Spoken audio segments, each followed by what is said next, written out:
ഈ വീഡിയോ എല്ലാവരും കാണണം. പലർക്കും ഉപകാരപ്പെടുന്ന ഒരു വീഡിയോ ഇത്.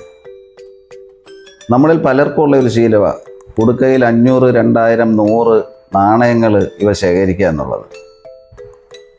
ഇപ്പോൾ 2000-ൻ്റെ നോട്ട് ബാങ്ക് പിൻവലിക്കുക. അതിനെന്ത് ചെയ്യണം? അതിനെക്കുറിച്ച് ഉപകാരപ്രദമായ ഒരു വീഡിയോ ആയിരുന്നു.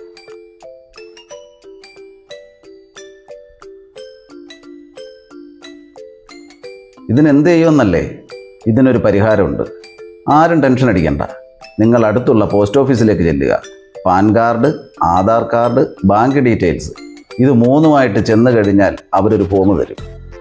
അതിലെ ഫുൾ ഡീറ്റെയിൽസ് ഫില്ല് ചെയ്ത് കൊടുത്താൽ നിങ്ങളുടെ ബാങ്ക് അക്കൗണ്ടിലേക്ക് ട്രാൻസ്ഫർ ചെയ്യും. അപ്പോൾ ഇനി ആരും 2000-ൻ്റെ നോട്ടുണ്ടെങ്കിൽ ആരും പേടിക്കണ്ട. സർവീസ് അടുത്ത മാസം 27-ാം തീയതി വരെയാണ്. അപ്പോൾ എത്രയും പെട്ടെന്ന് 2000-ൻ്റെ നോട്ട് ആരുടെയെങ്കിലും കൈവശമുണ്ടെങ്കിൽ സർവീസ് ഉപയോഗപ്പെടുത്തുക.